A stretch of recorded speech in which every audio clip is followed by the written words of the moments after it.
Right.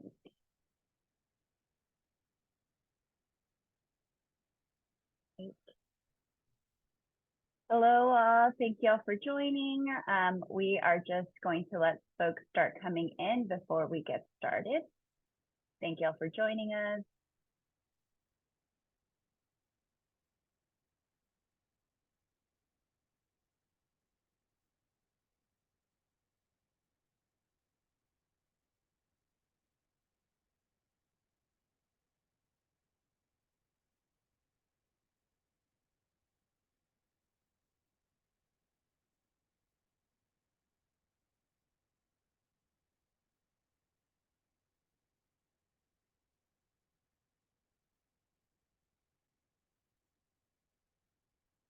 Right. Okay, well, we are a minute in, so we'll let folks trickle in as they come, but we'll go ahead and get started. Thank you all so much for joining us for our webinar on addressing clean energy risk through effective due diligence. I'm really excited to be in the company of some great speakers and experts on this topic, and we'll be, hearing from them and then get a discussion and allow the audience to ask some questions as well. So for today, we'll have an issue overview from me on basically introducing us to human rights and clean energy and some of the resources that we've developed through the Beyond the Megawatt program. Then we'll move into our speaker presentations, and panelists will discuss the key areas of impact and opportunity, along with tools and resources. And we'll wrap up with a facilitated discussion and Q&A. Where we'll be able to dig deeper into our panelists' expertise. All right, so we are going to start off with a quick audience poll to launch. Essentially, two questions. How confident do you feel about the quality of your own organization's human rights due diligence process? And then the second poll is, how confident do you feel about the quality of your suppliers' human rights due diligence process? So looking internally and then looking externally. So we'll give it a couple of minutes while you all fill out this poll, and then we'll continue the discussion.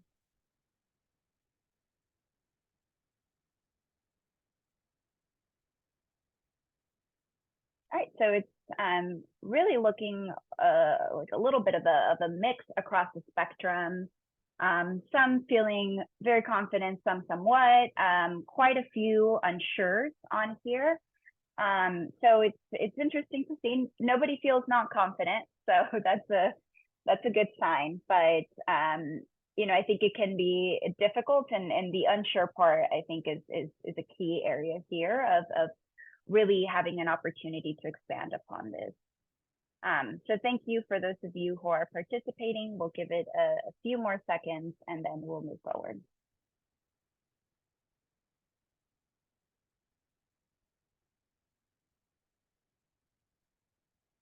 All right. We'll go ahead and end the poll. Sharing the results, you can see here the mix, almost half on the unsure or somewhat confident about their own processes, and then somewhat confident is the largest portion of the suppliers, followed by unsure. Right. Thank y'all so much. We'll go ahead and move forward. All right, so why should we care about this issue? So upholding human rights is an essential part of a just transition. And the key thing that, those of us at Beyond the Megawatt and many of our stakeholders aim to follow is that we want to ensure that decarbonization efforts, which must happen, don't replicate or amplify social harm. We also want to ensure that the benefits of clean energy are shared with historically excluded communities and that we're not leaving anybody behind across the economic and social benefits of the transition. It also helps with adhering to UN principles on business and human rights, along with our sustainable development goals. It aligns with many more of these, but these are just some of the key reasons why we believe that this issue is incredibly important.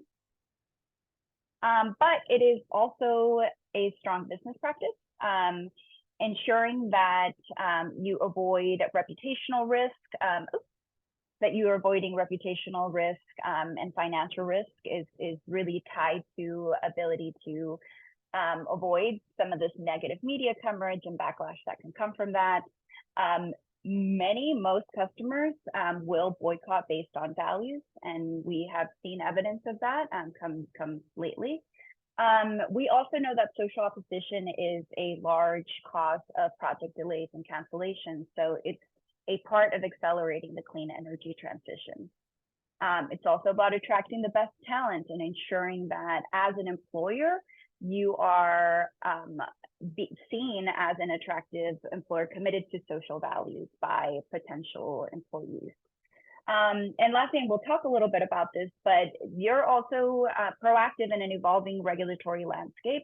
We've seen regulations that are either in place or incoming in the next few years that really are going to focus on ensuring that due diligence is part of your practice. And so also an incredibly important part of staying proactive rather than reactive in that landscape.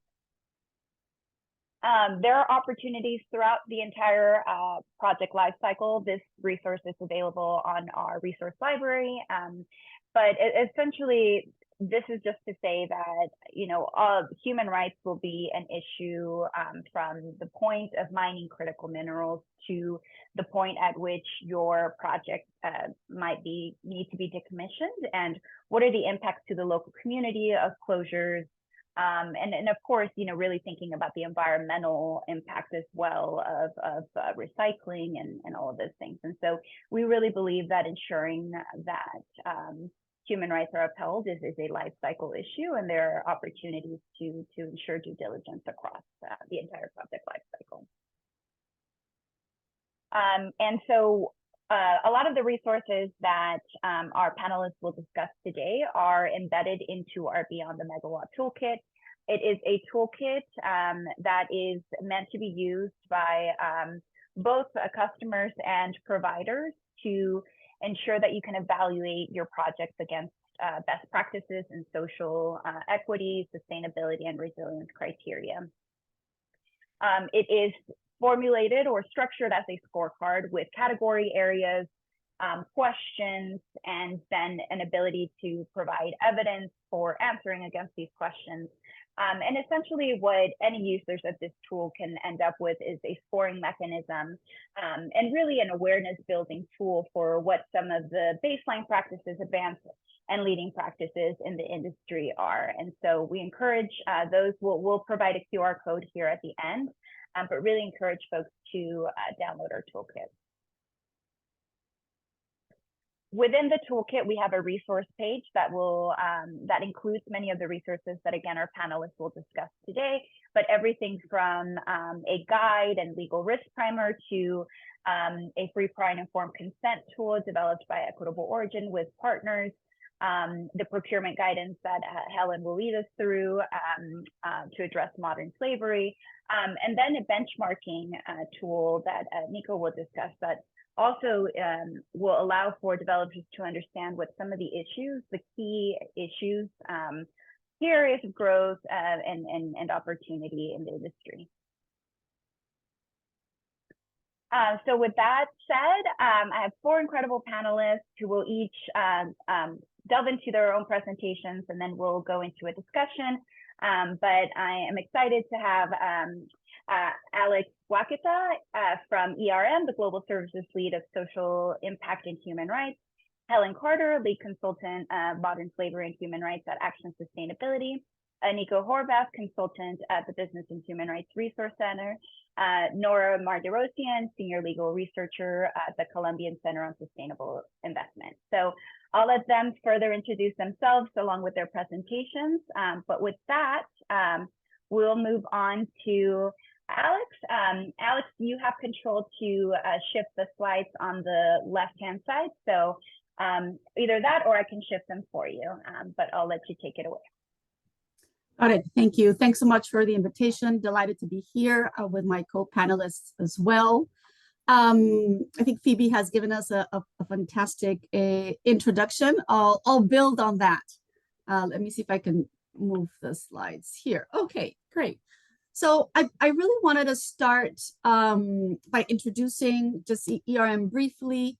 We're the largest pure play sustainability consultancy firm, and we've been for decades helping clients actually in the energy sector through capital project development, sustainability strategies, environmental issues, stakeholder engagement, human rights due diligence, practical things on the ground, not only here in the U.S. but globally. So delighted to share some of those insights based on years of work and how we see things changing more recently. So I just wanted to bring a sense of magnitude what we're trying to do here, right? So there's still 90% of renewable capacity still needs to be built. We're going to have to replace around 50 million miles of transmission lines going forward if we want to hit our global climate targets.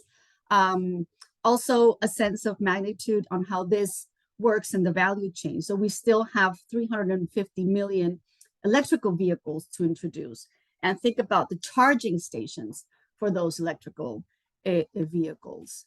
And that, of course, comes connected to the mining industry that Phoebe was mentioning, because we need those materials to build all that infrastructure.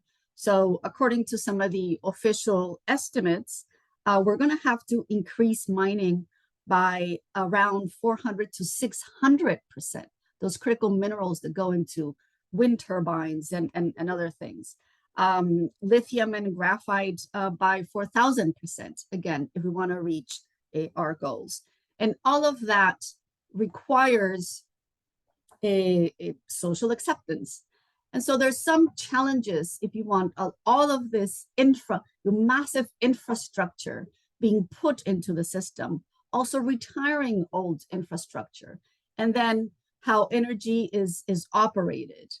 So I just wanted to highlight here some of the issues and challenges. One, of course, is workforce retrenchment and upskilling when old energy assets need to be closed.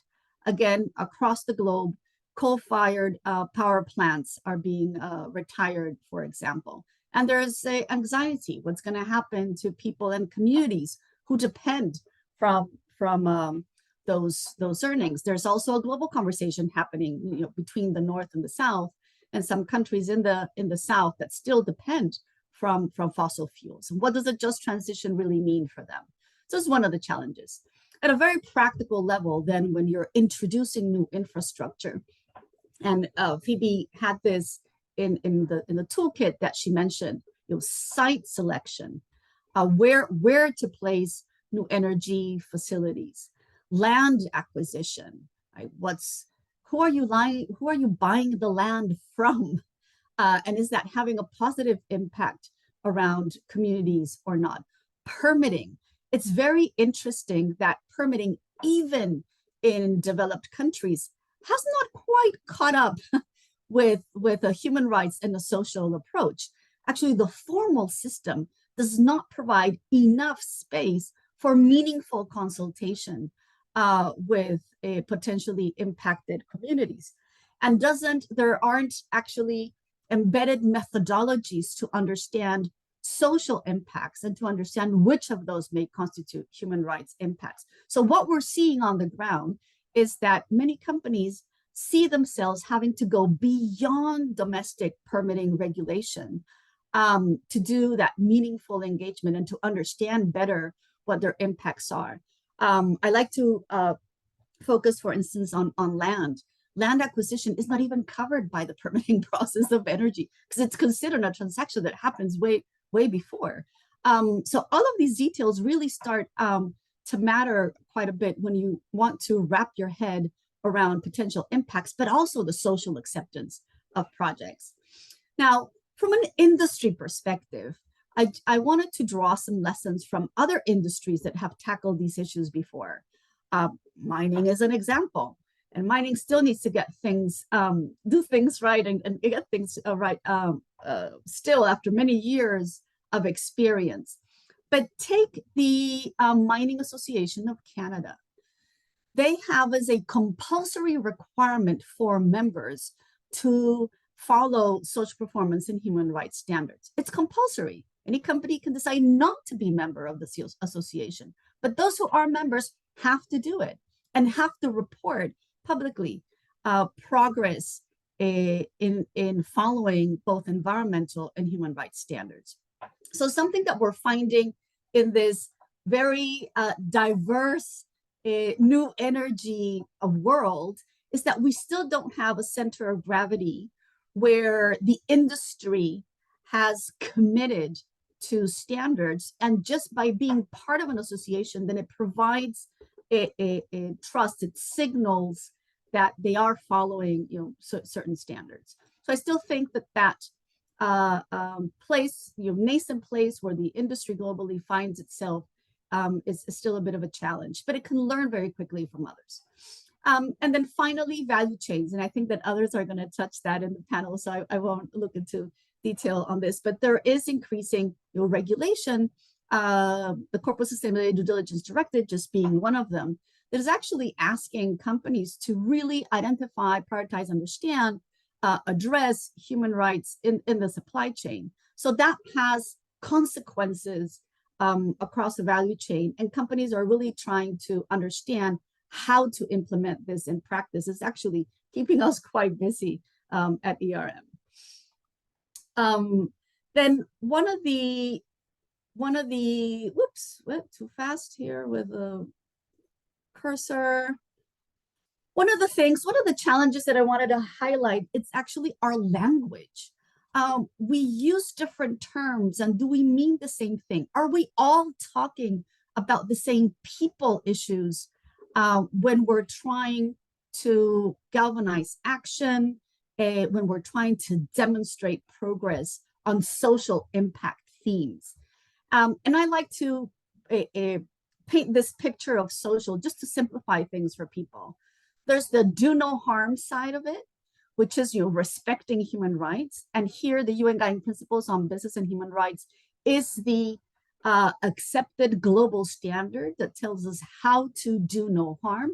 And there's the positive side of things, how to maximize benefits for communities. Here in the US, we talk a lot about environmental justice, which has a mix of both, actually. So I think that also understanding what we're talking about and having a unified language around this will make things easier for companies, easier for them to understand what is it that they are expected to be doing, what can they do, and how to drive conversations with investors and with different stakeholders. So I just wanted to mention that.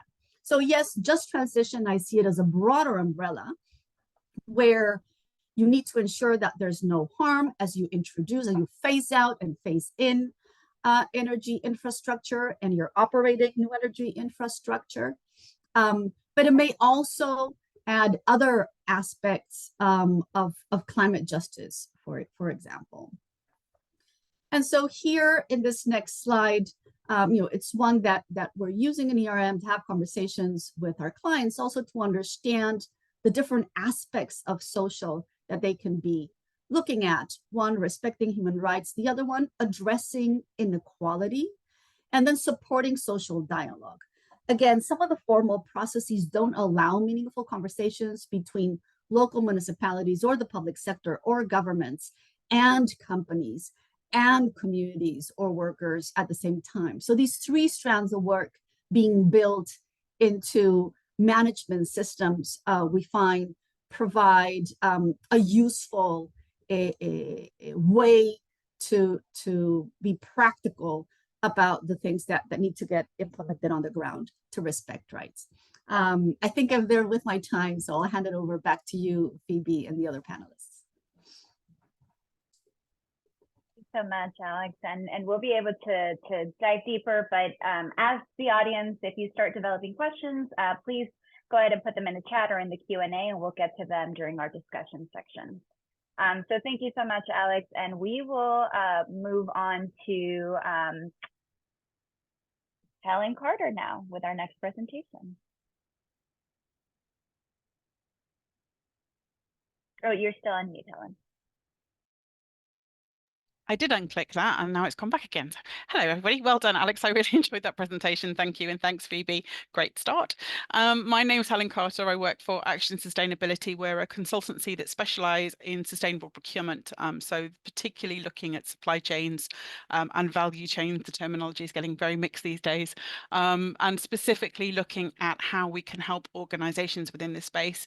I am procurement by trade, have been for 3 decades. I know it looks good, but it's been a long time focusing on what supply chains are doing. And really what I wanted to do was look at how procurement and due diligence really do sort of come together within this space.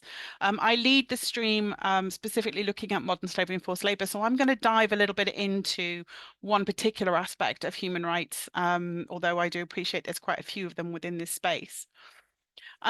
So modern slavery is one of, or a couple actually, as you can see on the screen, a couple of the issues related to a long list of human rights. And what I think people don't realise is that human rights is a terminology that people tend to immediately go social, but has actually connotations around environment as well. So it's all about how individuals are supporting the sort of environmental and social aspects. And that's quite important when we come to look at some of the legislation later on around that human rights dynamic. If we look specifically at the area that I've been dealing with over the last 10 years, which is the sort of evolution and space and development of organizational responsibility around modern slavery and forced labor and exploitation, let's just delve into that one a tiny, tiny bit more. I don't know if anybody's aware, but there are reported as of last year, the Global Slavery Index reported that there are 50 million victims or estimated victims of modern slavery across the globe. That figure has significantly increased, and I came into this space in about 2015, and the figures reported at that time were about 28 million. So you can see the significant increase over the last 10 years in victims who have found themselves working or in conditions of debt bondage or control by family members or organized gangs, or just organizations themselves. When we think about modern slavery and forced labor, it's important to understand that what this is the most egregious form of exploitation that we see within the labor exploitation space. There's a lot that transcends into other human rights around sexual exploitation, around discrimination, around fair pay and terms and conditions, and they're all actually quite strongly interlinked. When we look at the concept of just transition in particular, there has been a very strong emphasis on the access to land, on historical debt that we need to think about when we are thinking about, as Alex talked about, the South and their dependency and the effect of climate change on them. And they are all very strong motivators in us ensuring that we have this just transition going forward. When we think about just transition from an organizational perspective, initially people were talking about what we call green jobs in the UK, making sure that people are moving from one fossil fuel sector into another sector that is looking at renewables, that they're brought along and taught skills and therefore not put into situations of vulnerability through unemployment. But what we've now started to see over the last few years, and we're seeing this when we come to the legislation, is this also looking at the conditions of people within those value chains and supply chains, the working conditions that are that they're operating in. And we've mentioned mining and critical minerals. We think about the Democratic Republic of Congo, and we start to think about the conditions of individuals. There's the issues of solar panels, which is what I've come to the table with, and the Uyghurs in China.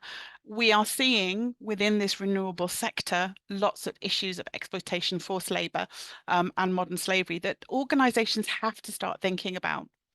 Why do they have to start thinking about it? Well, part of it's what Phoebe's already been talking about at the very beginning in terms of what the drivers are. We are starting to see, like yourself, Alex, mine flicked a couple of times.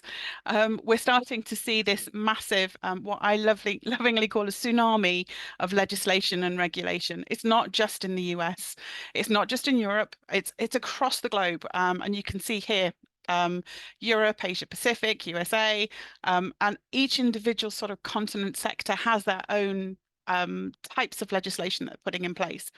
In my 30 years of working in procurement, I have never seen the emphasis being so strong on understanding what's going on in supply chains and for organizations to start taking responsibility for what's happening within those supply chains, which is causing us as procurement people a little bit of a headache because we haven't really thought about that for a long time. We haven't thought about how to do that.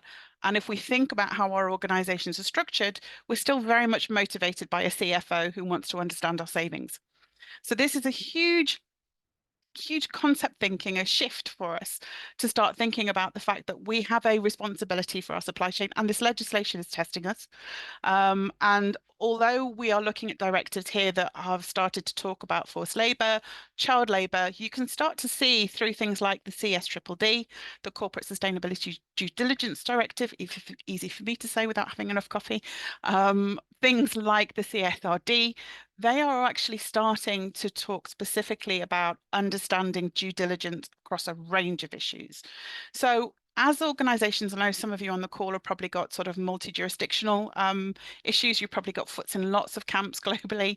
There is a huge nuance and difference between a lot of the legislation that you're experiencing at this present moment in time. We talk about some of the legislation being what I call disclosure legislation. That is, give me a lovely shiny statement or a lovely shiny report that tells us what you are doing. There's now legislation coming in place that talks about greenwashing. So being very careful about saying what you're doing so that you can back it up. But we're also seeing legislation now that's starting to enforce due diligence. And this is where we need to really get organizations to start to understand what due diligence is and how to be able to apply it.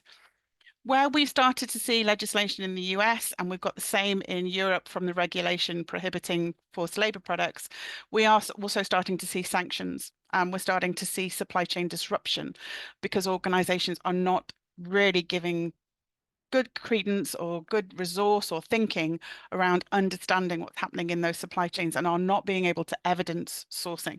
So responsible sourcing is becoming not just a nice thing to do, but it's becoming a regulatory thing to do. One of the things that I would say from a procurement perspective, though, and it is a huge pain I understand from a procurement perspective, Helen, if I'm looking at modern slavery, I've got other things to think about. I've got to think about carbon. I've got to think about deforestation. I've got to think about water. I've got to think about sexual exploitation or harassment and equality and diversity. And they are genuine issues that you need to think about. There's a lot of interdependencies between a lot of these challenges.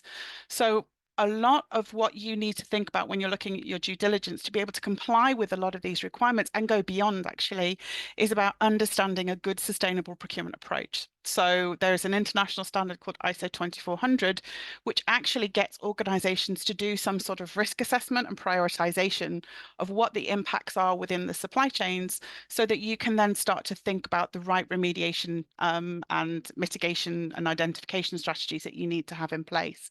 So it is important to understand that whilst I'm sitting here with modern slavery and talking about that, whatever we talk about today, you can overlay a number of multitude different impacts. It's about understanding what those impacts are and thinking about a systematic way to be able to work through with your supply chain going forward. So the reason that I got the lovely invitation from Phoebe to talk today specifically was, and you saw it was on the earlier panel, was that we put a lot of this to the test when we were looking specifically at solar panels. And the reason that we wanted to do that was because we wanted to pick one of the most difficult subjects that we could possibly think of to try and help procurement teams and buyers. And what I've seen a lot through my career in procurement in particular is a lack of understanding over what we mean by due diligence and a lack of understanding over what due diligence activities look like. So I've worked in the built environment sector for quite a long time. And if you speak to somebody in the built environment sector, due diligence is a questionnaire you send to a supply chain that has lots of ticks. And that's it. We're happy. We're compliant. We've got all the right policies in place.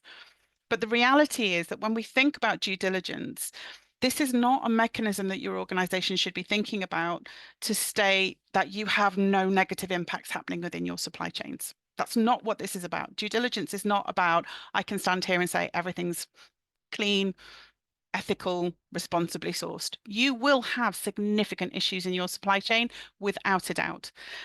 We mentioned the 50 million victims of modern slavery. 68% of that are in forced labor. So they will be in something you have consumed or are wearing or are utilizing within the organization every single day. So due diligence is about understanding that risk, and then putting in place the prevention, mitigation, and remediation activity that takes responsibility. And the simplest way I think about this is find and fix. Have I found it? Can I fix it? That's what due diligence systems are trying to do. Regardless of whether you are disclosing for ULFPA, whether you're, for CSRD, whether you are putting in due diligence requirements around CSDDD, whether it's for ULFPA, I've got to be able to tell you where things have come from to prove that they aren't coming from the Uyghur region in China. Due diligence is the heart of everything that you should be thinking about. Very simply, what we did as the panel, the paper that we put together, and this is available within the toolkit, it's providing you with stepping stones of what you do at each stage of a due diligence activity and embeds it within the procurement process. So when you go out to market and you understand the need, are you understanding what the policies and management systems are? Are you understanding what the nature of the risk is? I've put in here with the solar panel specifically looking at forced labor and modern slavery, but you can extend that to whatever your objectives are around sustainability, the 1.5 degree increase, the science-based targets, net zero, deforestation, whatever those are, understanding that nature of that risk. Also, when you're looking at the market in the due diligence, you need to think about putting that strategy together. And we as procurement people sometimes can get a little bit lazy with regards to, is it just a standard that I can actually comply with? Is there something I can embed into my procurement requirements? The guide that we've put in place and good practice is to understand that you have an arsenal of weapons available to you. Some of that is standards. Some of it is more about working with your supply chain, collaboration with peers, working with government organizations. And there's a whole range I appreciate with competition law, but there are ways and mechanisms of it happening to enable you to understand that when you then get into the supply chain, you are putting in requirements into your tender for what they are looking to provide, whether it's auditing, supply chain transparency, whether it's some sort of certification scheme, whatever your box of tricks looks like gets embedded into that requirement going forward. And then if we don't do what I so lovingly call let and forget in procurement, and you do something called managing the contract, it's about understanding, and we found this in solar. Solar panels were seen as commodities, cheap things to buy that I can then stick on a roof somewhere and it will help me reduce my carbon impact. Yes, but the reality is that a lot of the work that you need to put in place to ensure that your sustainable supply chain is supporting your sustainable product means these aren't commodities. They are not cheap things to buy. There is a lot more work needed to understand how to be able to do this. So embedding requirements into contracts for solar, for example, might be about understanding the transparency of the supply chain, mapping it going forward. And then letting people know. So disclosure legislation has that communication and reporting piece, but actually also then declaring it to your stakeholders. And Alex has already mentioned quite a few, Phoebe, they're interested in understanding what's happening within this area. So the paper we put together really does give you practical questions, practical answers, measures and metrics, advice on what transparency looks is. What it doesn't do is tell you that if you follow everything in the toolkit, you've got a nice, clean, squeaky supply chain, because that's impossible to be able to support. So it's about giving you that surety, that process to follow through. And for me, within procurement, it is not just ticking boxes, it's integrating the key elements of due diligence into the right stages of your procurement process to enable that maximum opportunity for successful implementation as you go forward. So I think it's in the toolkit, but you can also download the document. It is totally free for you to be able to do so. That's me, Phoebe. Thank you so much, Helen. That is great. I'll leave it up here for a second if you wanted to pop up your phone, but somebody in the chat asked about recording and providing the slides. We will definitely do that. So thank you so much, Helen. So now we will move forward to our next panelist, Aniko, who will guide us through some of the findings from the Renewable Energy Human Rights Benchmark. Thanks so much, Phoebe, and thank you for the invitation. And thanks to Alex and Phoebe and Helen for setting the scene so well. I will be taking forward the different elements of the toolkit that Helen mentioned and showing you how the renewable energy sector, and specifically the wind and solar sector, is doing against some of those elements of the due diligence process that Helen just walked us through. So just to give you a little bit of a context, background in terms of where I'm coming from. I support Business and Human Rights Resource Center, which is a human rights organization that houses the world's largest information hub on business and human rights. It has 3 main thematic program priorities that you see on the screen, and today I'll be speaking to the second one, so on responsible natural resource use and the just transition. So as Alex mentioned, it's very important to clarify what exactly we mean by just transition, because often we mean different things when we talk about this broad concept. And from a business and human rights perspective and the resource-centered perspective, we really mean a shared prosperity, both for businesses as well as for communities and workers. Social protection and human rights, and here is where human rights due diligence is critical to protect vulnerable workers and communities, as well as to lift up and prioritize them for energy access and ownership opportunities. And finally, fair negotiation. So here we really put an emphasis on the need and importance to respect the right to free, apparent, and informed consent, and ongoing relations with communities and workers without intimidation or violence.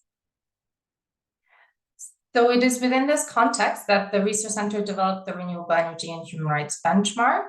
Last year, November last year, was the 3rd edition of the benchmark, which ranks the top 28 wind and solar project developers and manufacturers. And it really aims to drive a race to the top on human rights. And of course, we acknowledge that the renewable energy sector companies are not the only actors in this ecosystem, and other actors also have important roles to play. So the benchmark really seeks to support those different actors. Some of those are listed on the screen: investors, companies, buyers, government, civil society. And it's really one piece of a broader puzzle of the renewable energy ecosystem and embedding human rights within the renewable energy ecosystem. So just to give you a sense of the methodology, there are four main areas that the benchmark assesses these 28 companies against. The first is on the core UN guiding principles indicators that are part of the World Benchmarking Alliance's corporate human rights benchmark as well. So we use the same set of indicators. And those cover areas including human rights policies, due diligence practices, and remedy and grievance mechanisms. The second section looks at sector-specific human rights issues across the key salient human rights issues in the wind and solar sectors. And some of those include forced labor, modern slavery, land rights, indigenous peoples' rights, responsible mineral sourcing. There's a range that you can take a look at within the benchmark document. And the third area we look at is serious allegations. And through that, we really evaluate companies' responses to allegations rather than the allegations themselves. And we also look at low carbon transition plans. And that is important because there's a number of companies that operate within these sectors that are, of course, active across a range of energy sources. So we're looking at some of the biggest utility companies, as well as some of the biggest oil and gas companies as well, that are active in the renewable energy space.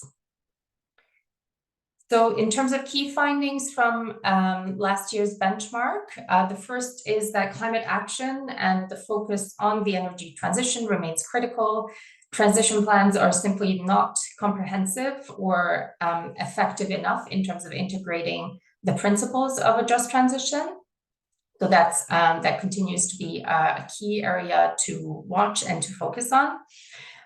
The second is around high-level policies, which are increasingly being adopted on human rights. So, for example, you'll see that a majority of the companies have adopted human rights policies, and yet they do not have appropriate practices to back up those policies in terms of salient human rights issues. So it's important to look at the discrepancy between those first two areas of the quadrant that we were looking at on the previous slide in terms of the methodology. So the core UNGP's indicators, the average score among companies is much higher than on the salient human rights issues indicators.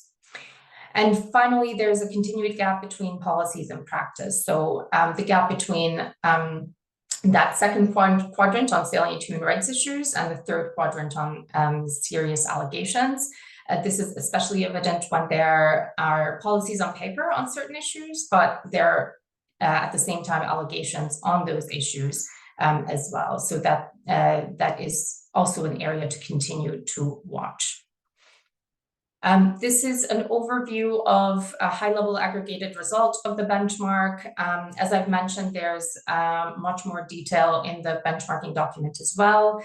Again, some of the challenges that we're looking at are systemic, especially on the salient human rights issues. So scores are much more difficult to achieve, and companies score higher on the core UNGP's indicators than on the overall average. And yet there are some top performer companies that continue to lead the way in the sector. And there are various case studies and examples in the benchmark document as well for you to take a look at. Just to highlight some areas of progress, as I've mentioned, there are strong human rights policies and oversight practices, especially in terms of board oversight, that we've seen since the last edition of the benchmark. And these are especially prevalent among project developers.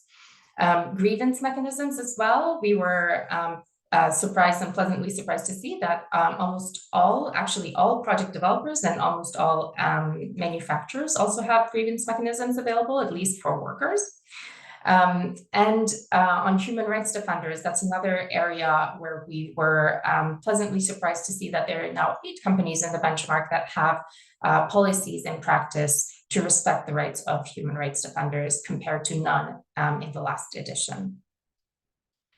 That being said, on human rights due diligence specifically, human rights due diligence remains the lowest scoring section under the core UNGP's indicators. So this covers human rights policies at high level, as well as grievance mechanisms. So within those categories, human rights due diligence was the lowest scoring section. And the reason for that is that systems are not quite as flexible or as responsive as they should be to new circumstances, and they do not sufficiently involve affected stakeholders at all stages of the human rights due diligence process. So we have some recommendations for and some examples of emerging best practices on due diligence. We recommend for companies to specifically look at systems that go beyond social auditing as part of their risk management. It's still the main tool that companies use in the sector, auditing, which can be helpful for some purposes, but as Helen described, it's not really, the purpose is not to show that you do not have any issues within your sector, within your supply chain. It's not a replacement for comprehensive human rights due diligence. We also recommend for companies to look at how they engage with affected stakeholders at each step of the human rights due diligence process. So this is not just a one-time engagement through an audit or through a project level human rights impact assessment. Those are also important. But what we are talking about here is a comprehensive ongoing process of engagement with affected stakeholders, and to ensure that human rights management systems are responsive to new circumstances. So if there's a new market that the company is entering, or if there's a change in circumstances on the ground, that this triggers a response in the human rights due diligence process internally. So there's one example that I've highlighted here on the screen of Vestas, one of the biggest wind turbine manufacturers, that has implemented a social management system that looks at potential risks, not just in its supply chain, but also at a project level. And that really shows that this type of downstream due diligence is also possible, and it's a practice that some players are starting to adopt within the sector. So I won't go through this just for the sake of time, but you'll have the slides to show you some of the differences between social auditing and human rights due diligence, but just to emphasize that the involvement of affected stakeholders on a continuous basis, and really looking at the impact on rights holders rather than the compliance with regulations or compliance with a certain initiative or code of conduct that is critical to a human rights due diligence process, that we are looking at it from a rights holder perspective, and that there's effective tracking and monitoring systems in place as well. So just a recap of how you as a buyer or other stakeholder active in the renewable energy sector can use the benchmark. There's a detailed briefing document that goes through the different salient human rights issues and examples, analysis of different case studies as well. There's a detailed scoring data spreadsheet if you really want to get into the weeds, as well as individual company score sheets and a methodology document as well that you can use to take a look at the indicators that we've assessed companies against. And finally, just to flag an additional tool for those of you interested in learning more about transition minerals sourcing, it's the Transition Minerals Tracker. So here you'll find information on 6 key transition minerals and production sites, companies' human rights policies and practices, and various analysis on a regional and sector basis. So with that, I'll hand it back to you, Phoebe. And if you have any questions, feel free to contact us at this email, and also happy to answer any questions during the Q&A. Thank you so much, Aniko. That was great, very, very helpful. All right, so now I will pass it over to Nora here for our last presentation to wrap it up before we go into our discussion. Hi, everyone. Today I'm going to be speaking about kind of the why and how renewable energy companies and buyers should respect human rights in the deployment of wind and solar projects. What I'll be presenting is based on 2 resources that we at CCSI produce to help companies, investors, and other stakeholders understand the human rights impacts of wind and solar project deployment and what to do about them. The 2 resources you can see in the corner here are a business guide for companies on respecting human rights of communities during project deployment and a legal primer on the associated legal risks. So all of these resources that we have at CCSI on this topic are based on the international frameworks for corporate respect to human rights, which you've already heard about today, the UN Guiding Principles on Business and Human Rights, and the OECD Guidelines for Multinational Enterprises. So they reflect international frameworks rather than being focused on the US. And before discussing kind of the steps that companies can take, I'll first give a bit of information on the relevant stakeholders, impacts, and risks that we'll be discussing. So when we're talking about project-affected communities, which are the focus of these guides, the focus is on Indigenous peoples and local communities whose internationally recognized human rights are or risk being affected by a project. And we're focusing on the deployment phase of wind and solar value chain, so encompassing project deployment through to construction and ongoing operation, right up to just prior to decommissioning. So these guides are designed for all companies directly involved in the deployment of wind and solar projects, but buyers, like I know many on this call, can and should use these guides and the relevant frameworks for engaging with, assessing, and influencing their suppliers that are more directly involved in deployment, because as a buyer, doing this is necessary to meet your own responsibility to respect human rights. And of course, I know these distinctions aren't always so simple. Some of your companies have your own wind and solar projects that supply energy to your operations or otherwise. I'll also note that, while the focus of these resources is on wind and solar deployment, they're also relevant for deployment phases of other parts of the value chain, including transition minerals. So next, I'm going to just give a bit of information on the community-related human rights impacts at the deployment phase. When we're talking about those human rights impacts, that includes, land acquisition without free, prior, and informed consent of Indigenous peoples, which is related to the core right of all Indigenous peoples to self-determination and their collective right to land, territories, and resources.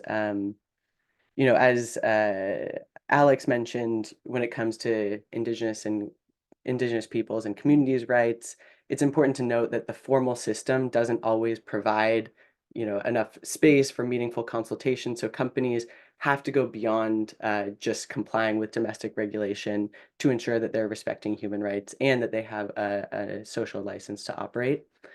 Another impact to note here is on violence against human rights defenders. Eniko mentioned that we're seeing progress in terms of companies having policies to protect human rights defenders, but that's a really critical and salient human rights issue in this space.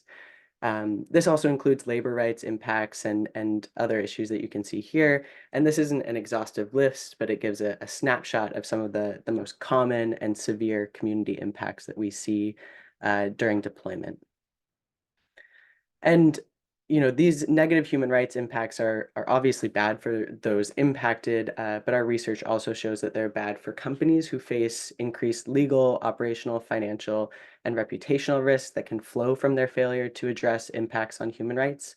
The deployment phase is increasingly at the center of many company-community conflicts and lawsuits in ways that's reminiscent of the financial risks we've seen for decades in the extractive sector, where serious financial costs into the billions of dollars have materialized from really preventable conflicts with communities.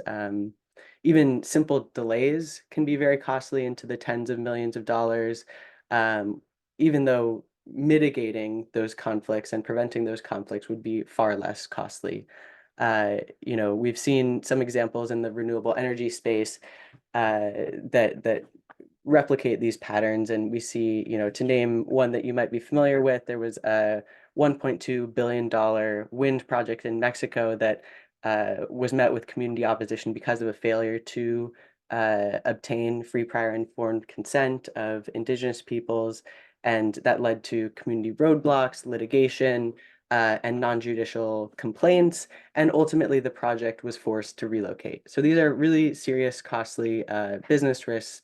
And that's why it's important for companies to focus on them in their renewables value chain. So to help address these risks, I'm going to provide some information from our business guide on how companies can go about respecting human rights at the deployment phase. So in our guide, each recommendation is supported by several examples from real companies that are making progress in this area.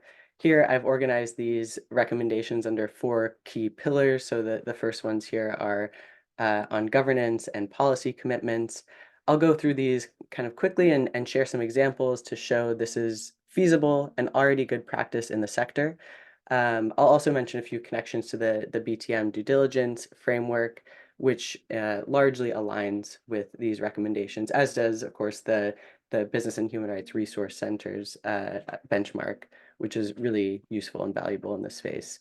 So first on governance, all companies should establish an internal governance framework with executive level oversight to ensure that their human rights program has structure and accountability, and that their commitment is integrated across all business functions and decisions.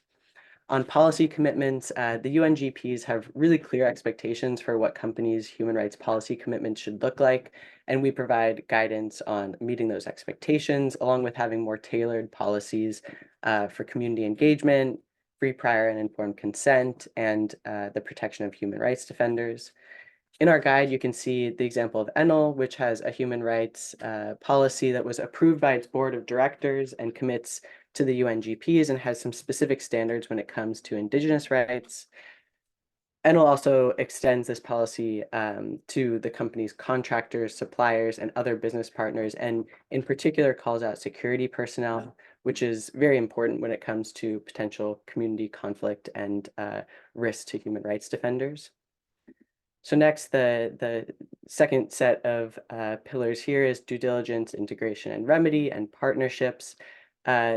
For due diligence, this involves embedding human rights due diligence throughout all processes and decision-making, including by conducting human rights impact assessments, which is something Vestas and other companies in the sector have already done to better understand their human rights impacts at a company or at a project level.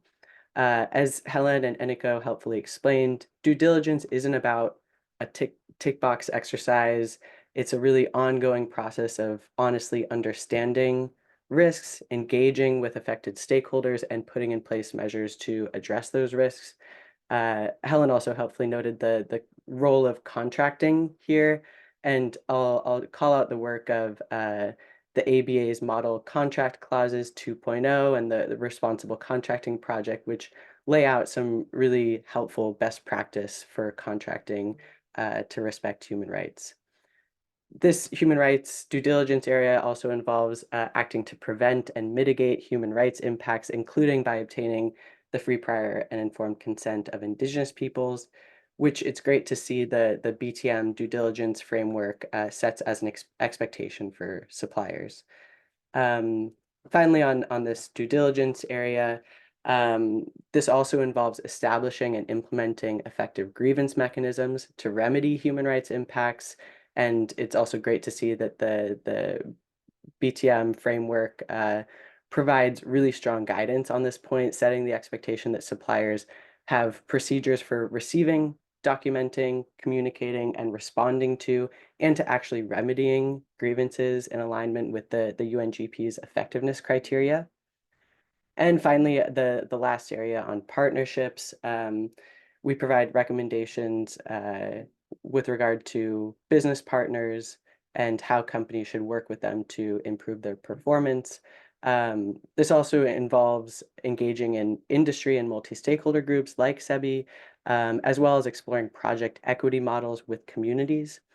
Our guide describes several renewable energy companies in Canada and Australia that have partnered in collaborative ownership models that ensure Indigenous peoples retain a share of the ownership and or of the profits of a project. And, as Eniko already shared, you should really refer to the Business and Human Rights Resource Center and IPRI's hub, the Shared Prosperity Hub, for more information on kind of what the cutting edge in this space is and keeping up to date on those examples.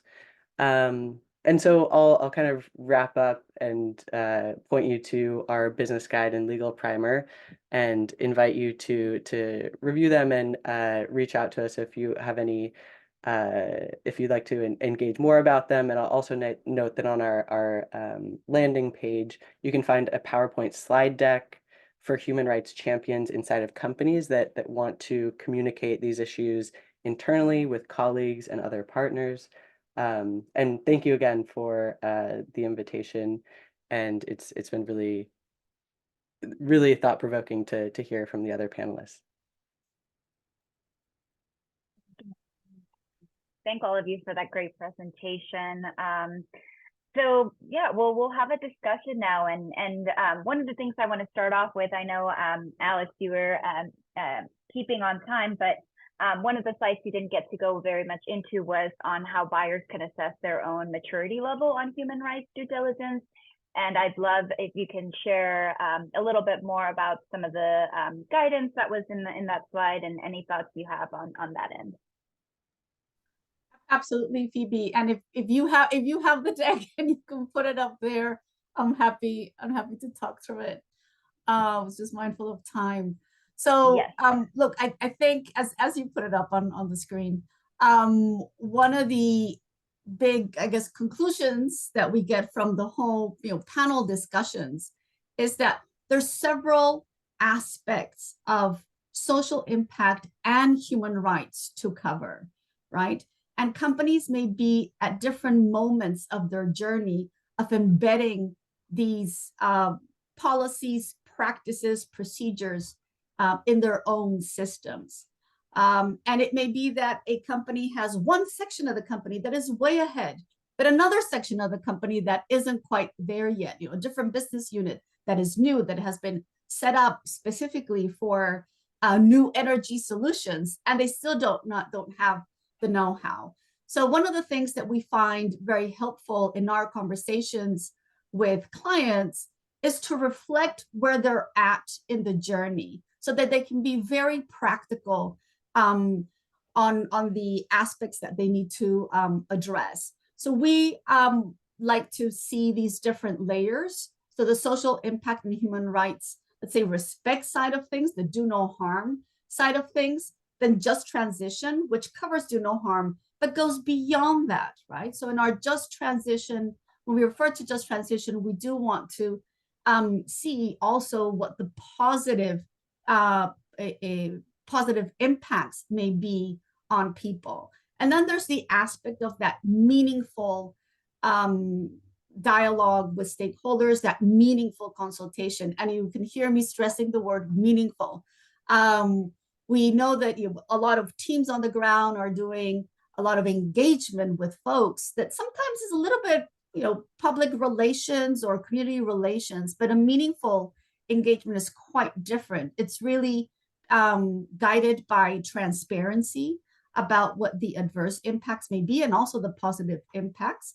And companies do need to take on board the content, what is being discussed, and introduce into management systems or shape projects or change projects, depending on what they're hearing from feedback.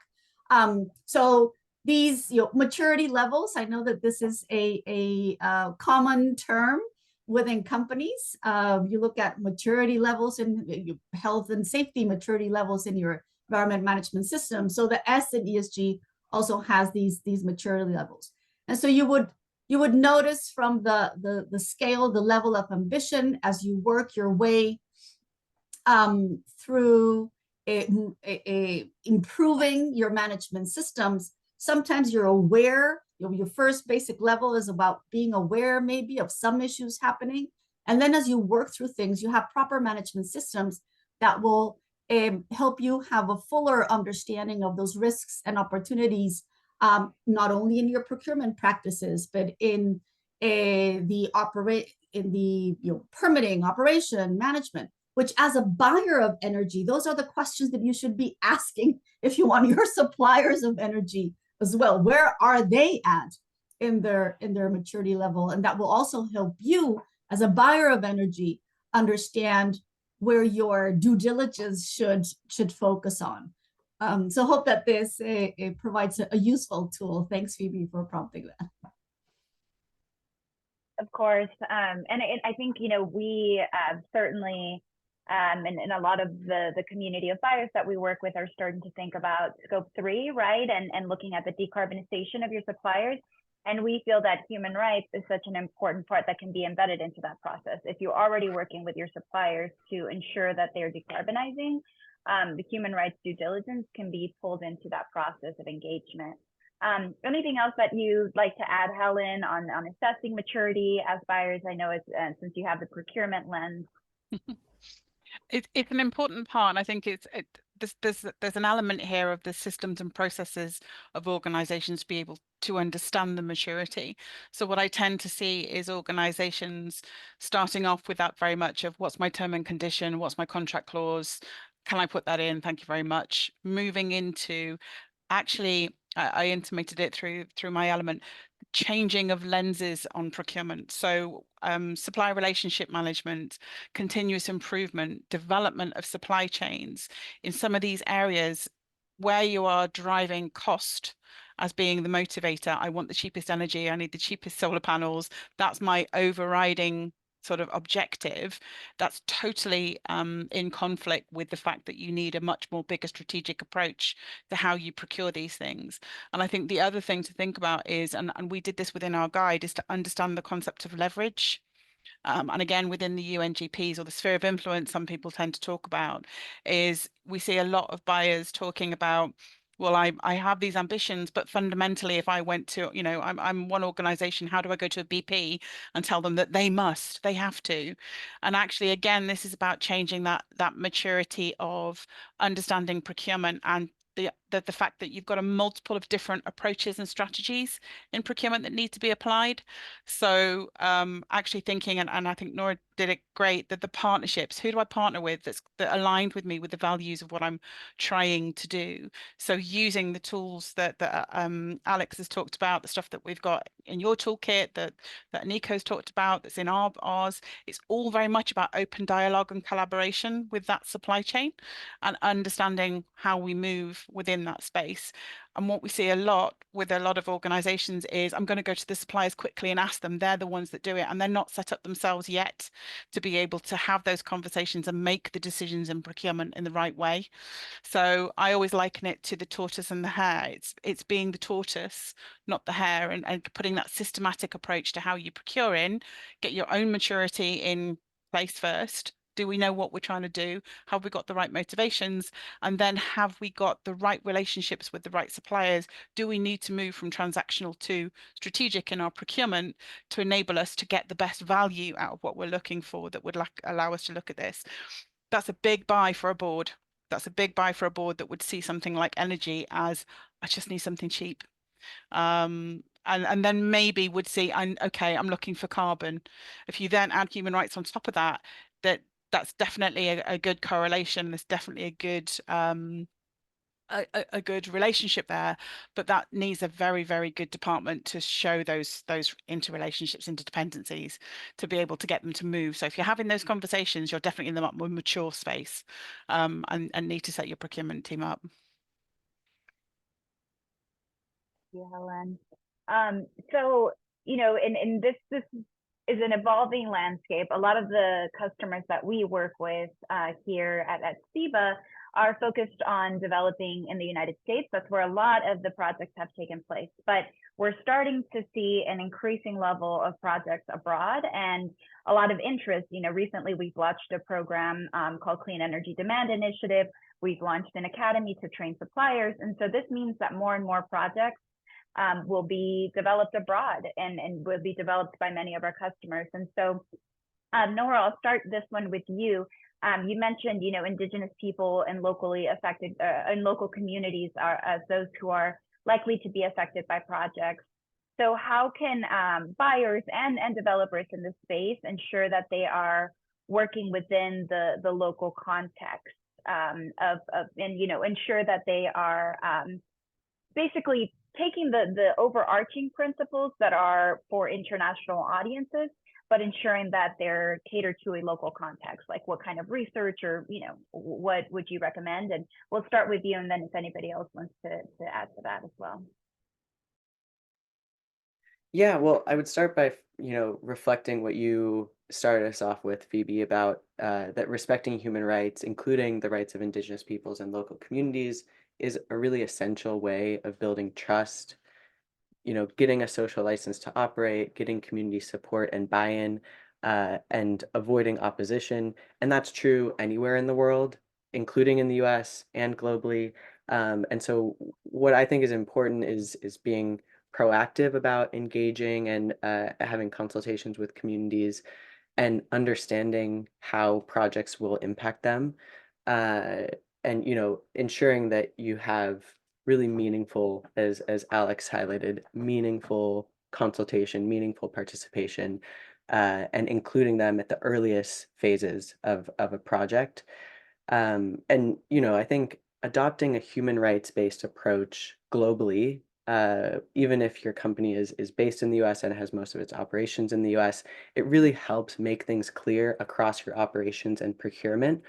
You know, in some cases, US-centered companies, US-centered approaches that companies have don't necessarily translate globally, but having this human rights-based approach can help you ensure that you have like a principled, consistent baseline that's grounded in these international expectations. So I think it's important to not to think of human rights as only being something that's relevant in your supply chain in China, as others have noted. This is, you know, even companies that they're mostly US centered can have really serious human rights impacts that they're connected to. And, you know, this has always been the case. But as we know right now, in certain places in the US, things are actually getting worse. You know, we have child labor protections that are being rolled back, other human rights related protections that are being rolled back in certain states. So it's important to stay vigilant and not take for granted that certain issues can't rise to the level of human rights impacts here in the US. And, you know, as others have discussed, there are moves to make these standards more binding. Europe is leading on this, but the US State Department, even though it's certainly not as strong as what's happening in Europe, we did see the National Action Plan come out in the US just a couple of weeks ago that reflects a commitment from the US that from the State Department and across agencies, the government plans to take more steps to ensure that US companies respect human rights both here and abroad. And so, the law hasn't quite caught up to what good practice is, but the companies that are being proactive and taking this on are going to have an advantage and will experience fewer shocks when those laws and standards do kick in at a higher level. So, I would encourage everyone here to link up with your, if you have global human rights or supply chain or procurement teams, and you might be more focused in the US, if that's the case, to kind of link up with those different functions and make sure that you're mutually supportive and aligned on this baseline agenda of respecting human rights and knowing that you can and should go above and beyond that. But this is a really useful place to start to make sure that you have a consistent and principled approach. Yeah, so I'll leave it there. Thank you. Anika, do you have any thoughts on local context in reference to a lot of the benchmarking work that y'all do? Well, I think Nora put it really well, so I'm not going to repeat everything, but maybe just to build on that, I mean, the human rights due diligence process sets up the overarching principles and framework, and this is what companies have to adopt. So just to give an example, one of the critical elements of human rights due diligence is tracking, monitoring, and then communicating effectively with affected stakeholders.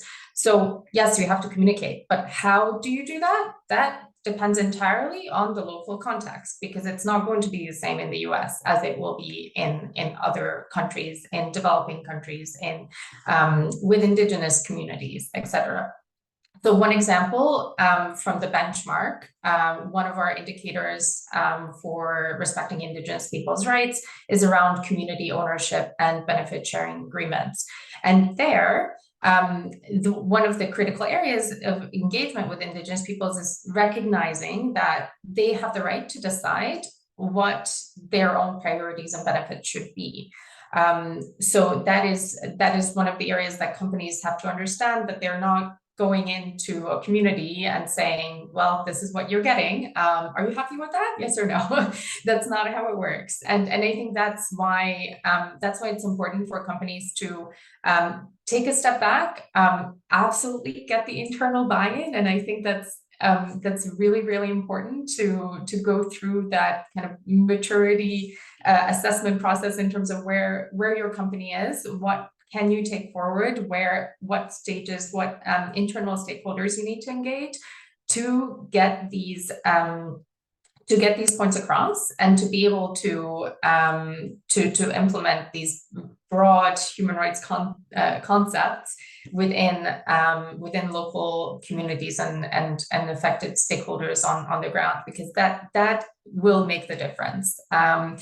And yeah, I think that I would just encourage everyone to speak not only with the usual suspects, because that's always easy, but to reach out to local NGOs, civil society leaders, Indigenous peoples groups, and that sometimes takes a little bit longer, but it will make the difference down the line for you.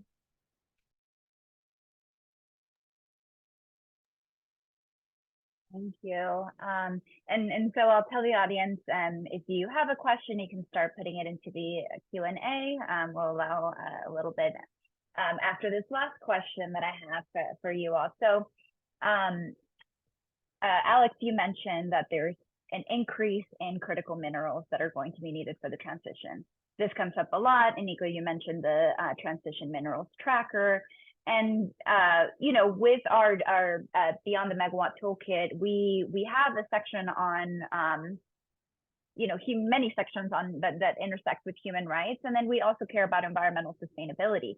And within that, there's new efforts to have lower embodied carbon solar panels and to increase the level of recycling. And so, what do you all see as some issues to tackle this mining increase that could potentially come from that, and then potential issues within that, how do we manage the level of increase of critical minerals that we'll need? And Alex, I see you came off mute if you want to. Yeah. Look, absolutely. So a bit of good news first. Reflection on environmental and social sustainability issues in mining isn't new. So the good news is that we have already a huge body of knowledge on what are the usual issues, what are the usual mistakes, how to fix them, etc. Right? So and tons of best practice that we all can draw from. So I think that's the good news. What needs to happen is actually companies implementing these. And it's very interesting to see that countries where mining is mature, a larger part of the professionals that are involved in mining know about these standards. So the case of Canada, the case of Australia, but countries that, or Chile, for example, if I think about Latin America, but countries that haven't had mining as a traditional part of a large part of the economy, they're still new to it. And I would put actually the U.S. in that bucket in some way, right? So there's pockets of the U.S. where there was old-fashioned coal mining, but the mining that we're talking about today, modern copper, lithium mining is different.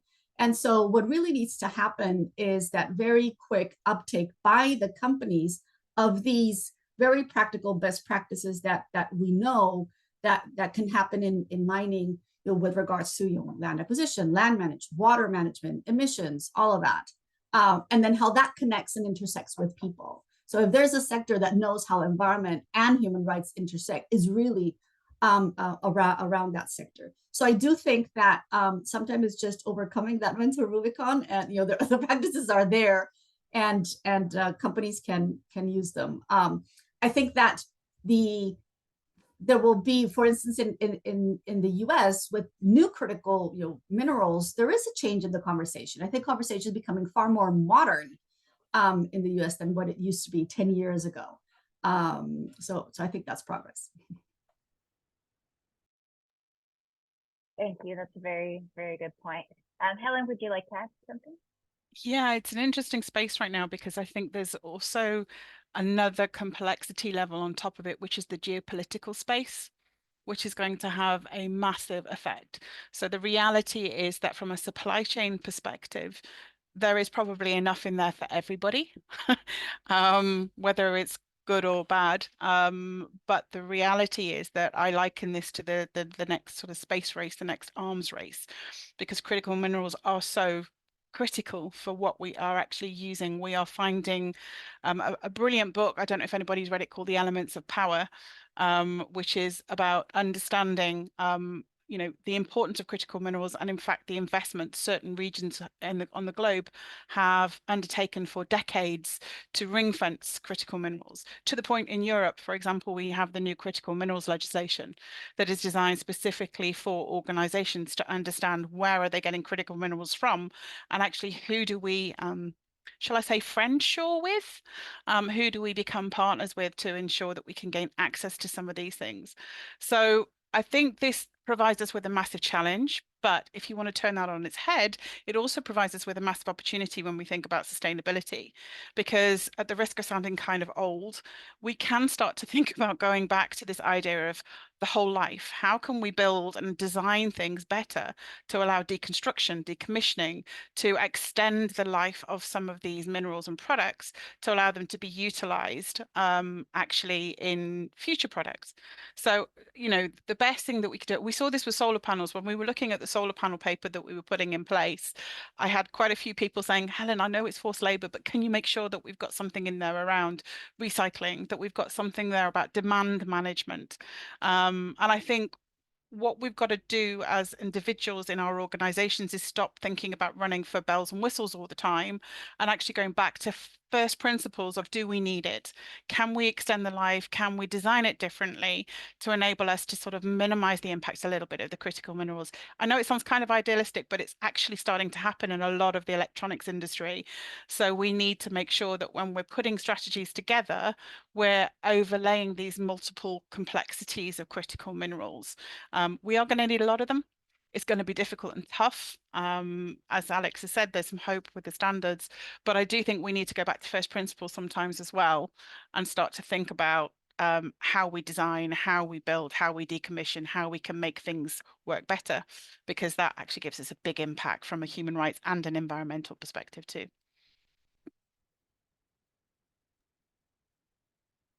Thank you. So I have not seen questions come in, so I will continue to the next question here, and this one's for Aniko.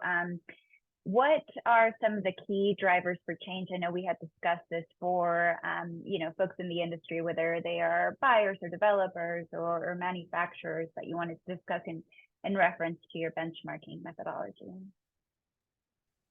So here, I want to emphasize again that we need really a huge rollout of renewable energy projects, as well as the need for transition minerals, which will skyrocket as we've just discussed. So all of these will need to come together, and we need the relevant drivers to ensure that human rights is embedded throughout these projects and value chains as well. And some of the drivers that we're seeing now are related to, number one, policy change. We've already heard some of the biggest examples in this space, but just the huge government policy packages that are coming out from the US, from the EU, in terms of the IRA, the EU Green Deal, are not only supporting the green energy transition, but are also starting to embed human rights within them. And I'm saying starting to because, of course, they're not fully there yet, but there are very strong signals that, for example, within the IRA, there's the Justice 40 initiative. As we heard within the US, there's the Responsible Business, the National Action Plan that has just been updated. UFLPA. So there's plenty of legislation that goes along with the green industrial policies, and we're seeing the same in the EU. With the Green Deal being paired with just transition funds, the CSDDD, despite some setbacks, now gaining some momentum, and the forced labor legislation. Net Zero Industries Act also has some hope. There is some hope for the embedding of human rights within these green industrial policies. Also in other contexts, in other geographies, we're seeing more and more of these considerations come into play. Not everywhere, but it's certainly starting. So that is a key driver, and that's something that we hear from companies as well. That's very important, of course, from a legal and compliance perspective, to have that kind of baseline there. Another driver that we're seeing is external engagement of companies by investors, by civil society, by buyers as well. So that is also increasing, and there are sector-specific examples. So the Investor Alliance on Human Rights is doing quite a lot of engagement on the solar sector and the electric vehicle sector. PRI's Advanced Human Rights Initiatives focuses on renewable energy and mining and metal sectors. Mining 2030. So there's quite a few, and similarly within civil society, and of course SEBI is leading the way within the clean energy buyer space. And finally, there's the internal advocacy point. So within companies, there is more and more of a movement towards getting that buy-in, that internal buy-in. I love the example that Nora brought up of the communication or the toolkit specifically for internal advocates, and there's more that needs to be done, of course, but basically the race to the top that our benchmark is really trying to encourage is also built around the concept of people who are working on these issues within companies, to empower them to be able to make those arguments internally and to be able to secure the resources in a very, of course, resource constrained economy and market. So those are some of the drivers that we're seeing, and we're hoping to encourage them, and hope to connect with others that are also working in this space to amplify our efforts. Thank you. So we have just enough time for a round of parting thoughts or a call to action from each of you.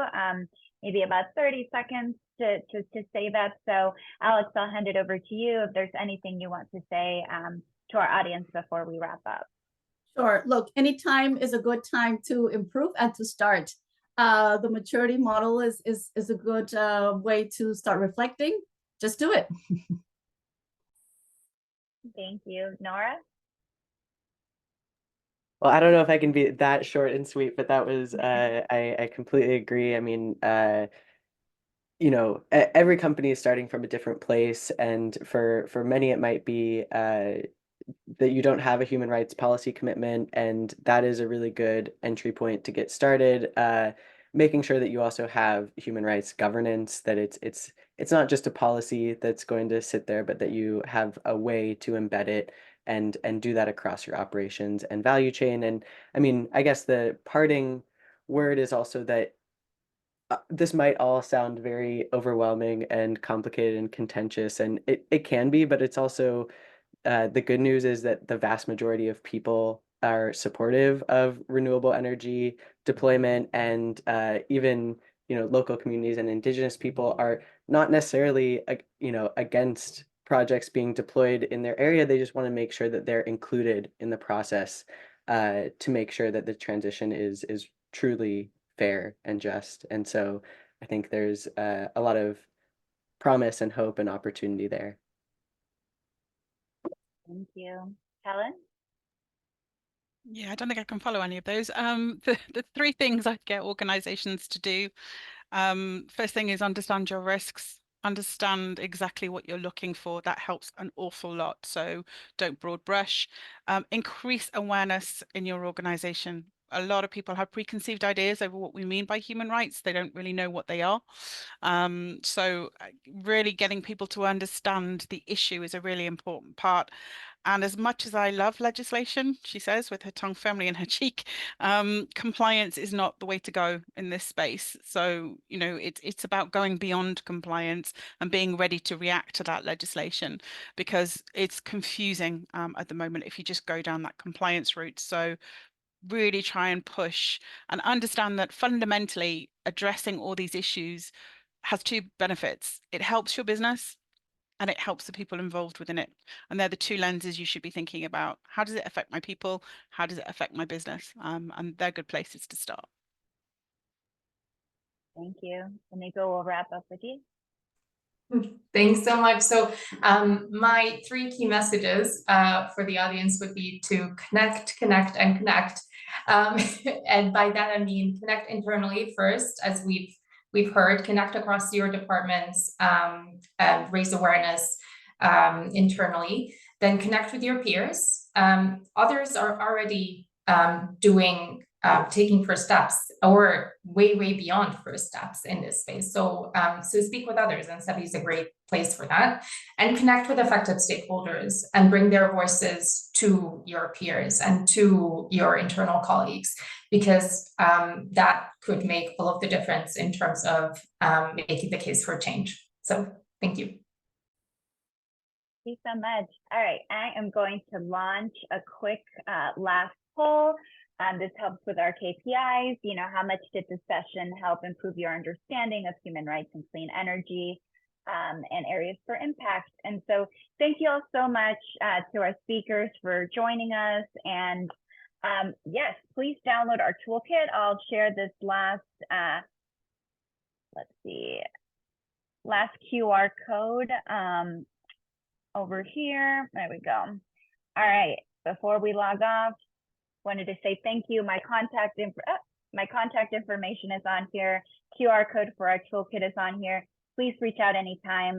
We love to expand our partnerships. And of course, if you'd like to be connected with any of the folks on this panel, please reach out as well, and check out their resources, because they are really, really great. So thank you all so much for joining us today, and hope you have a wonderful day. Thank you, Phoebe. Thanks to the rest of the panel as well. Thanks, everybody. Thank you. Thank Bye. you. Thank you. Bye-bye.